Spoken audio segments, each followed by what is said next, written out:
আয়াতুল কুরসি পাঠ করার পরে কখনো একটি ভুল কাজ করবেন না। যদি করেন তাহলে আপনি সওয়াবের পরিবর্তে উল্টা গুনাহগার হবেন এবং আপনি মারাত্মক ক্ষতির মধ্যে আপনি পড়ে যেতে পারেন। আজকাল আমাদের সমাজে অনেক মুফতি আছে না, জীবনে মাদ্রাসায় পড়াশোনা করে নাই, তারা পর্যন্ত ফতোয়া দেয়। সুতরাং সেজন্য বলতে চাই স্পষ্ট কথা, ইসলাম মানেন আখলিস দীনাকা ইয়াকফিকাল আমালুল কলিল, আমল অল্প করেন, সেটা রাসূলের তরিকা মোতাবেক হতে হবে। ওমা আতাকুমুর রাসূলু ফাখুযুহু ওমা নাহাকুম আনহু ফান্তাহু, রাসূল যা করতে বলেছেন, যেইভাবে করতে বলেছেন, হাদিস শরীফে আয়াতুল কুরসির আমল যেইভাবে এসেছে ওইভাবে করবেন। এছাড়া যদি বিকল্প রাস্তায় আয়াতুল কুরসির আমল করেন, এই আয়াতের যত ফজিলত, এই আয়াতের যত গুরুত্ব, উল্টা কিন্তু আপনি এর চাইতে বড় বিপদের মধ্যে আপনি পড়ে যাবেন।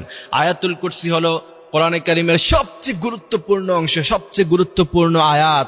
কোরআনে কারীমের গুরুত্বপূর্ণ সূরা আল ফাতিহা, সূরা ইয়াসিন, সূরা আর রহমান, কিন্তু সবচেয়ে গুরুত্বপূর্ণ আয়াত হচ্ছে আয়াতুল কুরসি। আপনি যদি আয়াতুল কুরসি পড়ে আপনি যদি শরীরে ফু দেন, আপনার শরীর মুহূর্তের মধ্যেই বন্ধ হয়ে যাবে। আয়াতুল কুরসি পাঠ করে আপনি জঙ্গল দিয়ে হেঁটে যান, জিন আপনাকে আক্রমণ করতে পারবে না।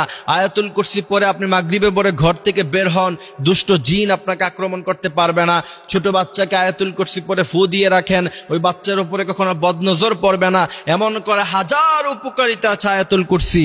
কিন্তু বিশ্বনবী সাল্লাল্লাহু আলাইহি ওয়াসাল্লাম যেই আমলটা যেই সুন্দরভাবে করতে বলেছেন, বিশ্বনবী সাল্লাল্লাহু আলাইহি ওয়াসাল্লামের কোন হাদিস শরীফে আমরা পাই নাই যে বিশ্বনবী সাল্লাল্লাহু আলাইহি ওয়াসাল্লাম আয়াতুল কুরসি পরে বুকের মধ্যে ফু দিতে। আমরা অনেকে কোরআন তেলাওয়াত করে বুকের মধ্যে ফু দেই, আয়াতুল কুরসি পরে বুকের মধ্যে ফু দেই না। হাদিস শরীফের মধ্যে এসেছে রাসূল 4 কুল পরে হাতের মধ্যে ফু দিতেন, তারপরে গোটা শরীরের মধ্যে তিনি মেসেজ করতেন, এমনটা হাদিস শরীফের মধ্যে এসেছে। আপনি চাইলে এটা করতে পারেন। এরপরে আয়াতুল কুরসির ব্যাপারে হাদিস এসেছে, মান কারা আয়াতুল কুরসি, যে ব্যক্তি আয়াতুল কুরসি পাঠ করলো প্রত্যেক 5 ওয়াক্ত নামাজের পরে, তার মধ্যে জান্নাত এবং তার মধ্যখানে মাঝখান দিয়ে ব্যারিকেড হলো শুধুমাত্র তার মৃত্যু হয় না, এই কারণে সে জান্নাতে পৌঁছায় না। সুবহানাল্লাহি ওয়া বিহামদিহি সুবহানাল্লাহিল আযীম।